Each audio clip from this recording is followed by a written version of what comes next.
Imagina só a cena. É 1976. O Brasil está no meio de uma crise do petróleo que fez a gasolina ficar mais cara que o uísque importado. De repente aparece um carrinho quadrado feio pra caramba com motor 1.0 que fazia mais barulho que máquina de costura quebrada. Todo mundo olhou para aquela geladeira com rodas e pensou: quem diabos vai querer comprar essa coisa esquisita? E se você também é dessa turma que adora uma boa história de um dedo automotivo, então já se inscreve no canal agora, porque essa história vai te surpreender mais que motorista de Uno rebaixado numa lombada. Plot twist épico. Esse patinho feio não só salvou a Fiat no Brasil, como literalmente ajudou o país inteiro a sair de uma das maiores crises econômicas da história nacional. O Fiat 147 se tornou nada mais nada menos que o primeiro carro a álcool do mundo inteiro. Pioneiro absoluto nos carros populares 1.0 e o grande responsável por democratizar o automóvel no Brasil de uma forma que ninguém esperava. É como se fosse o Superman da indústria automotiva brasileira, só que disfarçado de Clark Kent. Bem sem graça mesmo. A história de hoje é sobre como um carro que parecia ter sido projetado por alguém que tinha acabado de aprender a usar régua e esquadro se tornou um dos modelos mais importantes da história automobilística mundial. Preparem-se para conhecer a saga épica do carrinho que ninguém respeitava no começo, mas se acabou mudando literalmente tudo. Para entender a importância revolucionária do Fiat 147, primeiro precisamos voltar ao Brasil caótico dos anos 70. Era uma época em que o país vivia uma crise perfeita, tipo tempestade perfeita, mas com inflação. Crise do petróleo mundial e um governo que precisava urgentemente encontrar soluções criativas para não ver a economia nacional desabar como castelo de cartas numa ventania. Em 1973 aconteceu a primeira crise do petróleo mundial que mudou tudo. Os países árabes decidiram que não iam mais vender petróleo barato para todo mundo e o preço do combustível disparou igual foguete da NASA. No Brasil, que importava quase todo o petróleo que consumia. Foi como levar um soco no estômago seguido de um chute na canela e ainda pisar num lego descalço. A gasolina encareceu tanto que dirigir virou privilégio exclusivo de rico, igual ter iPhone hoje em dia. As pessoas começaram a pensar duas vezes antes de sair de casa de carro, porque o combustível estava custando mais caro que a própria viagem. Era como se cada litro de gasolina fosse uma pequena pepita de ouro líquido que ninguém queria desperdiçar. A indústria automobilística brasileira, que estava crescendo tranquilamente até então, de repente se viu numa situação mais complicada que relacionamento no Facebook. Os carros brasileiros consumiam gasolina como se fosse água porque ninguém se preocupava com economia até então. Eram caros de comprar e agora tinham que competir com um combustível que custava os olhos da cara. Foi nesse cenário praticamente apocalíptico que a Fiat decidiu lançar um projeto que parecia mais uma piada de mau gosto. Um carro pequeno, econômico e que custasse pouco para produzir. Era como decidir abrir uma sorveteria no Polo Norte. Tecnicamente possível, mas meio questionável. A Fiat chegou ao Brasil em 1976 como aquele amigo italiano que aparece na sua casa sem avisar e decide que vai ficar um tempo indefinido. A empresa tinha uma fábrica novinha em Folha, em Betim, Minas Gerais, e precisava urgentemente de um produto que fizesse sucesso por aqui para justificar o investimento. O problema é que os italianos não entendiam muito bem o mercado brasileiro.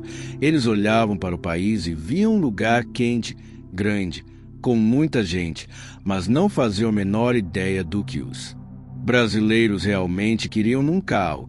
Era como tentar adivinhar o gosto musical de alguém só olhando para a cara da pessoa. A solução genial foi adaptar um projeto que já existia na Europa, o Fiat 127. Só que adaptar um carro europeu para o Brasil nos anos 70 era como tentar traduzir uma piada italiana para o português. Algumas coisas importantes sempre se perdiam no caminho.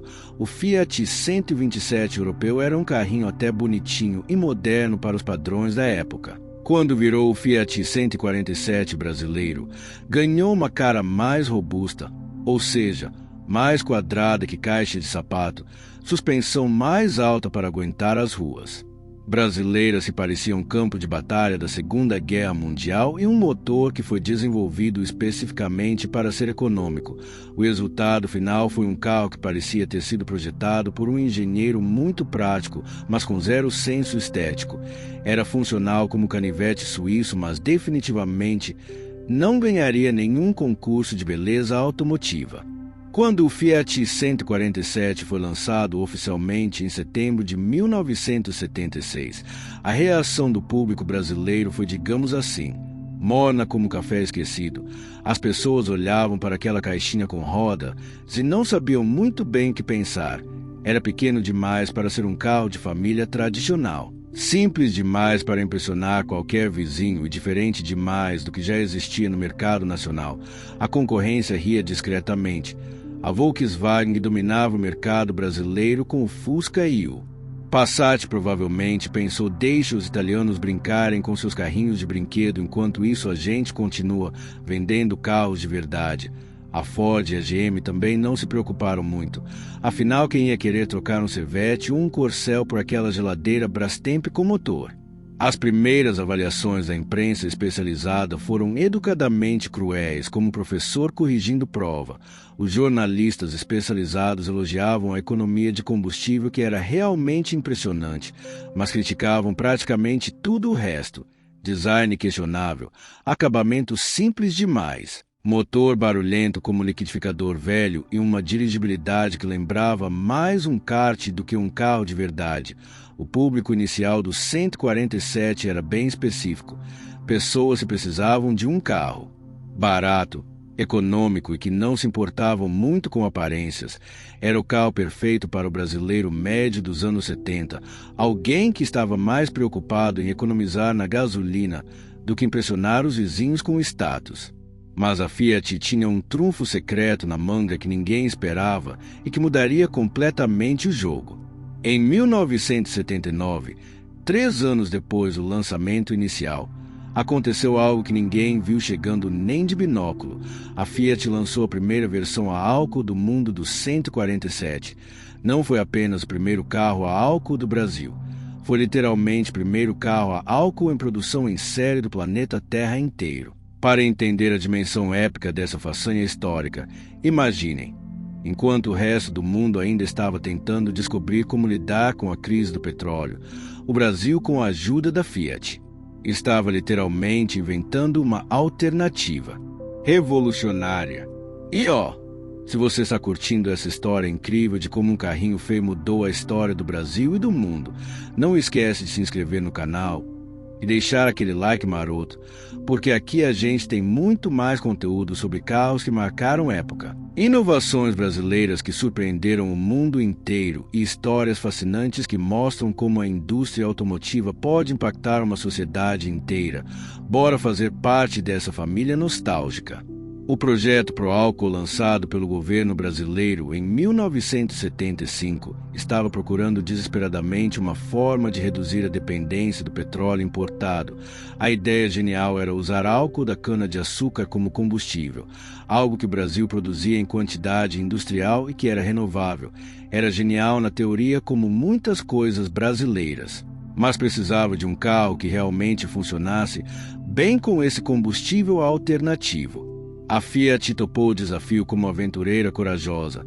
Seus engenheiros trabalharam dia e noite feito formiguinha para adaptar o motor do 147 para funcionar perfeitamente com álcool etílico. Não foi nada fácil como parecia no papel. Álcool tem propriedades completamente diferentes da gasolina. Corrói algumas peças do motor e tem menos poder calorífico. Era como tentar fazer uma receita de bolo substituindo o açúcar por sal. Tecnicamente possível, mas você precisa ajustar absolutamente tudo o resto para dar certo. O que aconteceu depois foi simplesmente mágico, como truque de mágico profissional. O Fiat 147 a álcool não apenas funcionou, como funcionou melhor do que qualquer um dos engenheiros esperava nos seus sonhos mais otimistas. O carro, que já era econômico com gasolina, virou super econômico com álcool, que custava quase metade do preço da gasolina comum. De repente, aquela geladeira com rodas começou a fazer sentido financeiro total. As pessoas fizeram as contas básicas. Um carro que custava menos para comprar e custava muito menos para abastecer. Era matemática simples que até quem era ruim de conta conseguia entender que o negócio era bom demais. As vendas do 147 explodiram literalmente da noite para o dia como bomba. O carro, que antes era visto como uma opção para quem não tinha escolha melhor, virou o queridinho absoluto da classe média brasileira emergente. Era como se o patinho feio tivesse descoberto que, na verdade, era um cisne dourado, só que um cisne que gastava pouquíssimo combustível. A Fiat, que estava rezando para todos os santos para que o projeto não fosse um fracasso total, de repente se viu com um sucesso nas mãos que nem eles mesmos esperavam ter. As fábricas trabalhavam em 3 turnos como linha de produção de chocolate na Páscoa. As concessionárias tinham fila de espera igual ao lançamento de iPhone e o 147 virou o carro mais desejado do país inteiro. A concorrência, que antes ria do carrinho italiano, agora estava desesperada para lançar suas próprias versões a álcool o mais rápido possível. Era como aquela situação clássica de festa onde todo mundo ri de alguém no começo, mas depois todos querem ficar perto da mesma pessoa que virou centro das atenções. O sucesso estrondoso do Fiat 147 teve um impacto social que foi muito além das simples vendas comerciais. Pela primeira vez na história brasileira, ter um carro próprio deixou de ser privilégio exclusivo apenas da classe média alta e se tornou realidade concreta para milhões de brasileiros comuns. O 147 custava significativamente menos que um Fusca tradicional, gastava muito menos combustível que qualquer outro carro do mercado e tinha peças baratas e fáceis de encontrar em qualquer oficina do interior. Era a receita perfeita para a democratização real do automóvel no Brasil. Era como se alguém tivesse inventado o iPhone popular dos carros. Famílias que antes dependiam exclusivamente de transporte público lotado ou bicicleta cansativa agora podiam sonhar concretamente com um carro próprio. O 147 virou o primeiro carro de uma geração inteira de brasileiros realizados. Era comum ver pais orgulhosos ensinando filhos a dirigir no 147 da família. Jovens comprando seu primeiro carro usado, que obviamente era um 147, e aposentados realizando finalmente o sonho de ter um carro próprio na terceira idade. O carro também mudou literalmente a geografia urbana brasileira, porque com mais gente tendo acesso facilitado a carros, os bairros mais afastados do centro se tornaram mais viáveis para morar. O 147 literalmente ajudou a expandir as cidades brasileiras como elástico. Entre 1976 e 1986, a Fiat vendeu mais de 1 milhão de unidades do 147 no Brasil. 1 milhão de carros para o modelo que começou sendo rejeitado era um número absolutamente absurdo para a época. Era como se um filme que todo mundo achou que seria um fracasso total virasse o maior blockbuster da década. O 147 não apenas salvou a Fiat no Brasil, como transformou completamente a empresa italiana numa das principais montadoras do país. Mais importante ainda, o sucesso revolucionário do 147 a álcool colocou o Brasil na vanguarda mundial da tecnologia de combustíveis alternativos de forma pioneira. Enquanto outros países ainda estavam discutindo teoricamente sobre alternativas ao petróleo em congressos e seminários, o Brasil estava rodando milhões e milhões de quilômetros com carros a álcool funcionando perfeitamente nas ruas. A tecnologia desenvolvida especificamente para o 147 serviu de base fundamental para todos os carros a álcool que vieram depois. Era como se os engenheiros da Fiat tivessem descoberto a fórmula secreta da Coca-Cola dos combustíveis alternativos e todo mundo depois tentou copiar sem muito sucesso.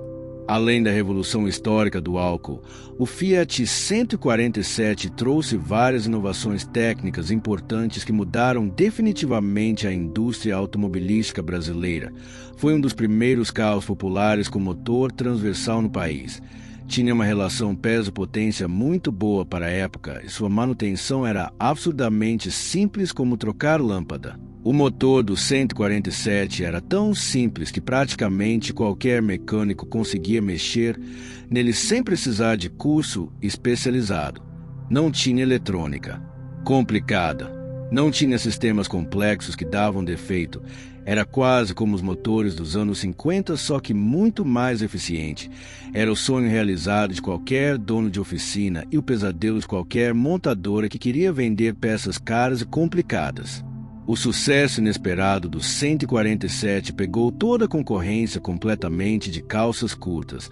A Volkswagen, que dominava o mercado brasileiro há décadas como rei absoluto, de repente se viu perdendo clientes importantes para um carro que nem considerava uma ameaça séria inicialmente. O Fusca, que era o rei incontestável dos carros populares, começou a parecer ultrapassado perto do 147 moderno. Era como comparar um telefone de disco com um telefone com teclas. Ambos faziam ligações, mas um era claramente mais atual e prático. A GM, que tinha o Chevette como carro popular, também sentiu o impacto gigantesco nas vendas. O Chevette era um bom carro, honestamente, mas não tinha a economia revolucionária do 147, nem a opção inovadora a álcool. Era como ter um produto bom competindo contra um produto completamente revolucionário. A Ford demorou ainda mais para reagir adequadamente e, quando finalmente conseguiu lançar suas versões a álcool, o 147 já tinha conquistado uma fatia gigantesca do mercado nacional. Era como chegar numa festa animada quando todo mundo já estava indo embora cansado. O sucesso do Fiat 147 teve um impacto econômico nacional que foi muito além das vendas diretas de carros. O projeto Pro Álcool, que dependia crucialmente de carros que funcionassem bem com álcool, ganhou vida real graças ao sucesso do 147.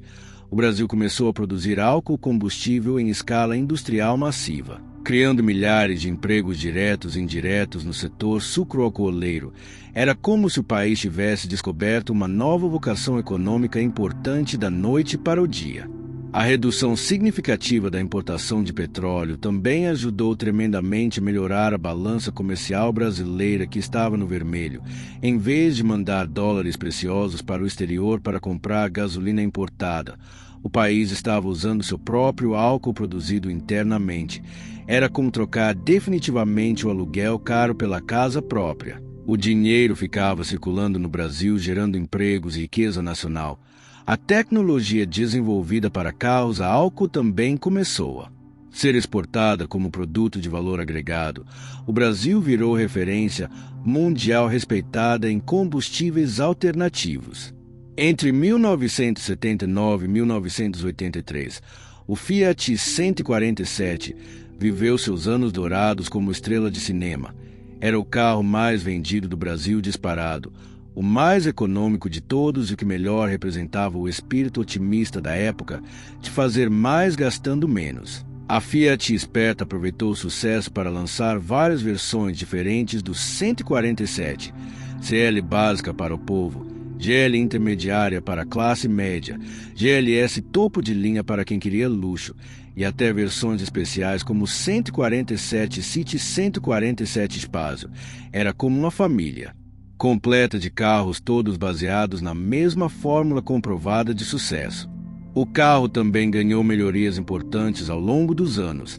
Ar-condicionado, que era luxo supremo na época, direção hidráulica em algumas versões mais caras e até mesmo versões com motor 1.3 para quem queria um pouquinho mais de potência sem perder a economia. Mas a essência continuava exatamente a mesma. Um carro honesto, econômico, confiável e acessível para o brasileiro médio.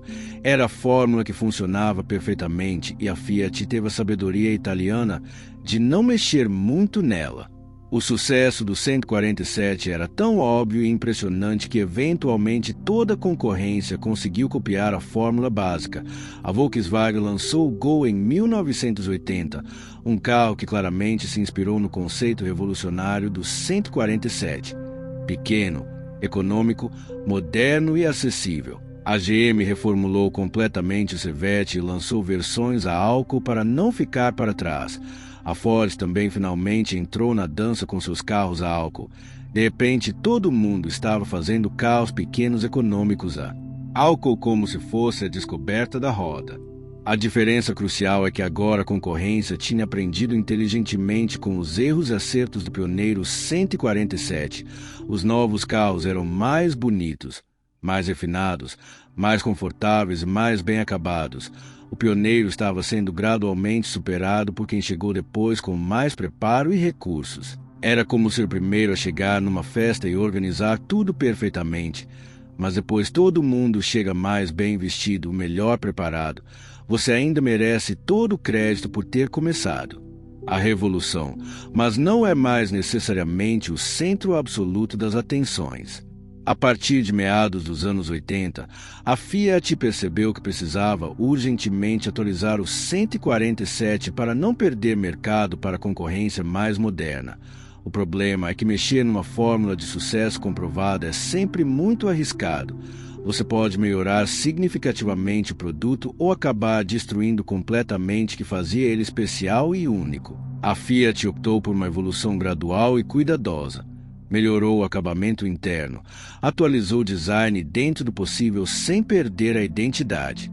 Ofereceu mais opcionais interessantes e lançou versões mais potentes. Era como reformar uma casa antiga com cuidado.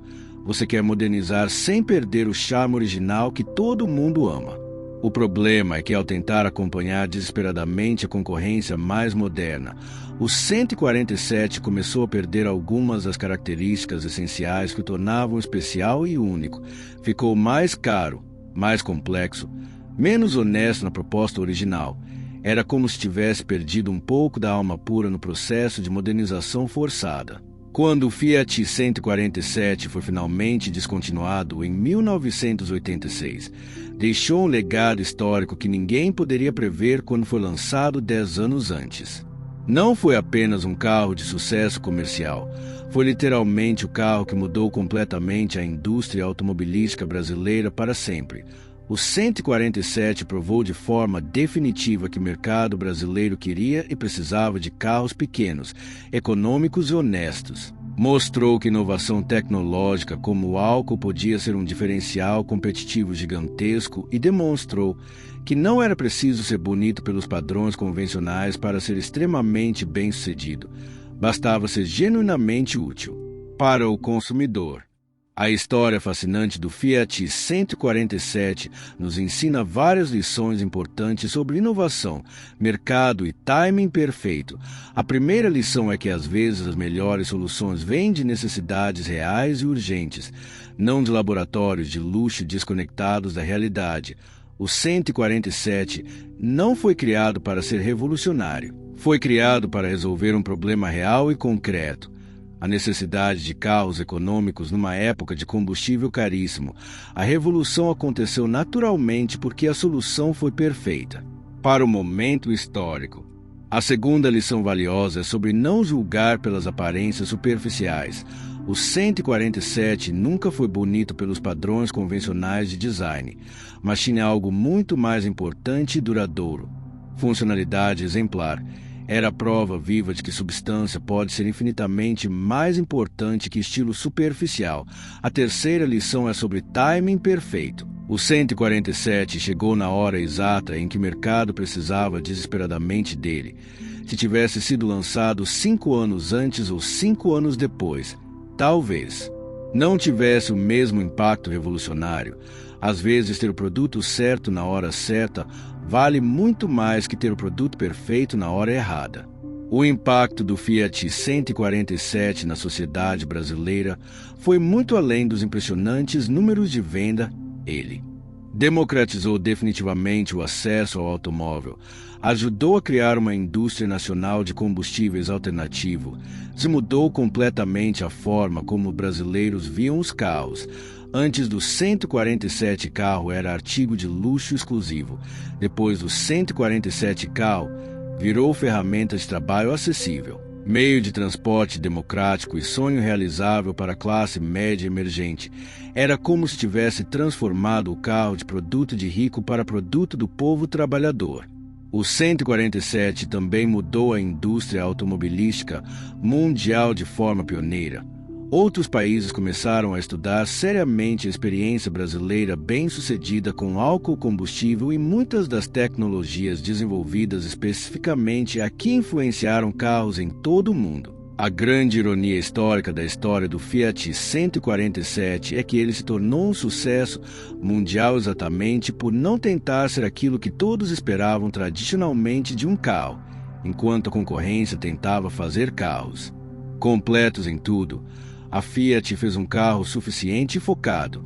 Em vez de tentar agradar todo mundo ao mesmo tempo, o 147 focou em fazer muito bem uma coisa específica: ser econômico e confiável, e acabou descobrindo que isso era exatamente o que o mercado brasileiro precisava naquele momento crucial.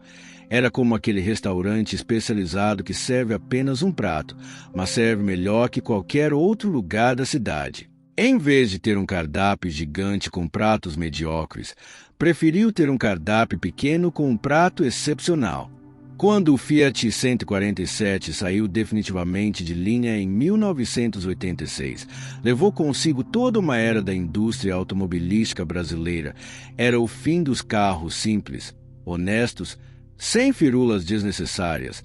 A partir dali, os carros ficaram progressivamente mais complexos, mais tecnológicos, mais complicados de manter. Mas também marcou o início promissor de uma nova era. A era dos carros populares brasileiros que conquistariam mercados internacionais com sucesso. O know-how desenvolvido com o 147 serviu de base sólida para carros como o Uno, que se tornou posteriormente um sucesso mundial da Fiat. O 147 provou de forma definitiva que o Brasil podia inovar na indústria automobilística mundial, que podia criar soluções próprias e inteligentes para problemas próprios e que essas soluções brasileiras podiam ser exportadas com sucesso para o mundo inteiro. Olhando para trás, é impossível não se perguntar: se o Fiat 147 nunca tivesse existido, como seria hoje a história da indústria automobilística brasileira? Como seria o projeto Pro Álcool? Como seria a democratização do automóvel no país? Provavelmente outro carro teria eventualmente assumido esse papel histórico, mas talvez não da mesma forma revolucionária, ou no mesmo tempo crucial, ou com o mesmo impacto social profundo. O 147 aconteceu na hora certa, do jeito certo, com as pessoas certas envolvidas. É como pensar numa música que marcou uma geração inteira. Talvez outra música pudesse ter tido um impacto similar, mas seria realmente a mesma coisa. Seria o mesmo sentimento nostálgico, a mesma conexão emocional. No final das contas, o verdadeiro legado do Fiat 147 não são os números impressionantes de venda, nem os recordes de economia, nem mesmo a revolução pioneira do álcool combustível. O verdadeiro legado é ter provado que inovação não precisa ser complicada, que sucesso não precisa ser bonito e que às vezes a melhor solução é simplesmente a mais simples e honesta. O 147 nos ensinou que um carro pode ser muito mais que um simples meio de transporte. Pode ser um catalisador poderoso de mudanças sociais, um agente de transformação econômica, um símbolo marcante de uma época. E talvez essa seja a lição mais importante que o carrinho feio que ninguém queria inicialmente nos deixou como herança. Julgar pelas aparências pode nos fazer perder oportunidades incríveis, que às vezes os heróis mais improváveis são exatamente o que fazem a maior diferença na história. O Fiat 147 ajudou a salvar o Brasil de uma crise econômica séria, não por ser bonito, moderno ou luxuoso, mas por ser exatamente o que o país precisava no momento certo. Simples, eficiente e acessível para todos. E isso é muito mais valioso que qualquer prêmio de design ou reconhecimento da crítica especializada. E se você chegou até aqui é porque realmente curte essas histórias nostálgicas que mostram como um simples carro pode mudar toda uma sociedade. Então não esquece de se inscrever no canal e ativar o sininho para não perder nenhum conteúdo novo. Deixa seu like aí que ajuda demais o canal a crescer. E se puder contribuir para ajudar a gente a criar conteúdos ainda melhores com mais pesquisa e qualidade, nosso PIX é 21 98547 3700. Qualquer valor faz diferença e ajuda a manter essa máquina da nostalgia automotiva funcionando a todo vapor, porque produzir conteúdo de qualidade sobre a história dos carros brasileiros dá trabalho e custa uma grana. Mas com sua força conseguimos acelerar ainda mais nessa pista da memória automobilística nacional.